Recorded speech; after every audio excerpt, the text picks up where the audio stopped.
here. Took my machine over to the edge of this field where we've been working. Just came up here to check the ground, see how muddy it is. You can see we're still in some snow right now, so I thought I'd come out here and do a little walk and talk and explain a little bit what we're doing. We're cutting trees, that's what we're doing. It's not that exciting, but I thought I'd make some video showing the bigger picture and kind of walking through. If you scroll back through some of my little shorts that I put up, you know, sometimes I'm cutting and I'll take a couple little clips of something real quick while we're working, or when I'm not working, I'll make one of the little aerial, you know, photography things with the drone or something like that. Here's one of our brush piles that's getting started. We've got a number of these out here, and let's see if I can pan this around here a couple different times. You couldn't see right here. This was like, you can't walk through it thick. There's a lot here. Not only do we have a lot of brush piles, what's happening is you always uncover a lot of material when you're grappling. And in this case, the landowner is having us cut some hedge posts. So I'll just show you that real quick. Some of these are pretty nice hedge posts. You've got kind of in between. I don't know if you'd consider those all corner posts. Some of these are probably line posts here, if I don't break my neck. All right, yeah, some of those are pretty nice ones. And of course, with hedge, you get a bunch of stuff like this that's really gnarled. But this is one of probably, I don't even know, 15 of these piles or so. There's a lot of hedge here. And this is why I want to make the video, so you can kind of see what we're working with here, what the project is like, in case you have a lot of hedge. So say you do have a lot of hedge, you may not want any hedge posts, but it might be a good bit of information just to simply understand if you did want to cut some of those. We can pile them in one spot instead of burning them all, and you could sell them. So here's what a lot of this is looking like. You can see through the snow, the mulch, all of this main flat area right here was a lot of cedars that we've mulched. That's the process that I like to do when there's a lot of trees and a lot of ground to cover, is I'll come in and mulch a lot of the cedars first. Let's see if I can zoom all. Oh, looky there. And back in here at some of these flat spots, there were a lot more cedars. And I'll just try to continue to walk over here. So I cut those out first, then it gets us a lot better access with the saw to get in here to some of these larger trees. That's a pretty good sized brush pile right there. Let's see if I can zoom out. And so our placement of those, just like what NRCS would recommend, and you know, the Burn Association, it's going to be quite a ways from your fences, and where it's not going to cause near as much problem. I like to put them off of the side of a hill. All this just depends on, you know, what it is that you want. That's one of the first steps. If you're interested in land clearing, you contact us. The next thing that's going to happen is I'm going to set up a time to come out and take a look, walk your property with you, go through it in a side-by-side or a truck, or just walk through, and we're going to decide, you know, what are the best things for you based on what you want. So if we want to mulch all of it, if you've got big trees we need to cut with the tree saw, whatever it may be. So here's one of the last spots we were working.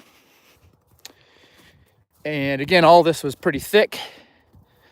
I'm just cutting my way back into here. It's interesting to see it not in the cab. And you can see how thick these trees are. If you see the drone flight over, whatever, this is what you're looking at. Right now we are in the southwest corner of the property. And this is what it looks like. This is a lot of what we're cutting. Here, unlike the other area, we do have some of this ash. We've got quite a few ash trees right here in this particular spot, like so. That's a nice one right there. But I want you to see something real simple here. There's no grass growing in here. There's nothing for a cow in here. And I understand some people really like the idea of deer hunting, and that's great. You can have some small spots that are better for deer, but you don't need this much. And obviously that wasn't the intent here with the landowner, but even a place that is predominantly purchased for, like these fellas from out of state that are buying property for deer hunting, you don't need this much tree cover. And specifically when you get over to things like the cedar trees, you just don't need that much. If you provide the other things that they need, the deer will come right to your deer stand. So most of my deer knowledge came from one afternoon. I had the distinct pleasure to go with a fellow over near Delphus. And there's a guy, if you're a deer hunter, you might have heard of him. He goes by the name Dr. Deer and is able to learn some more about habitat and things like that for where the client wanted the area to be better managed. Okay, so here we are, we're out of the forest, and this is some of our not completed but cleared work. What I mean by that is this still needs to be cleaned, this still needs to be raked, so we're picking up a lot of the fine material. But this has the promise of growing grass. And one of the best things about your property, if you have grassland or what should be grassland, is obviously that price of cattle is going up. And as that price of cattle goes up, land clearing, people say it's too expensive. That's fine. There's also an investment in an asset to where your property still produce. And that's pretty important as well. All right, you get the general idea.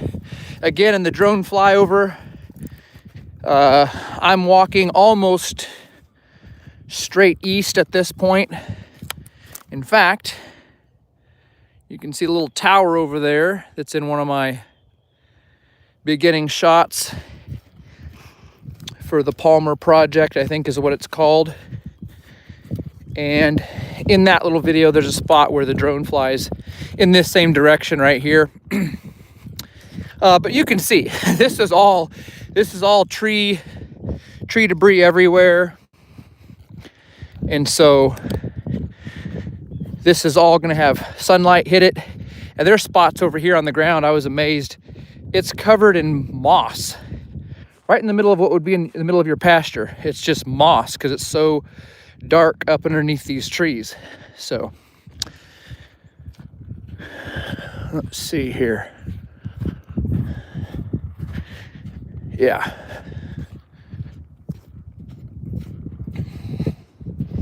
This is going to be a great property. It's going to have a lot more production.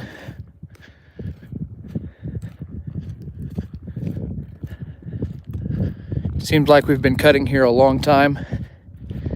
And we have. But we've accomplished a lot and got a lot of space cleared. It's going to make a big difference. I'm really excited to see what this looks like in a year to 2 years. Like for example, right here where we've got some mulch that's covering the ground. I'll be excited to see what that looks like in another year or so.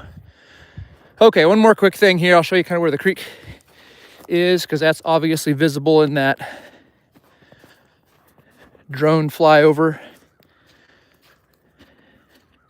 Yeah, and we're just still too wet to get into cut. So there's kind of what it looks like. We're cutting down to, or almost to, a lot of the creek, and then the back side of it's in varying widths from just, following the creek. It's nice out here.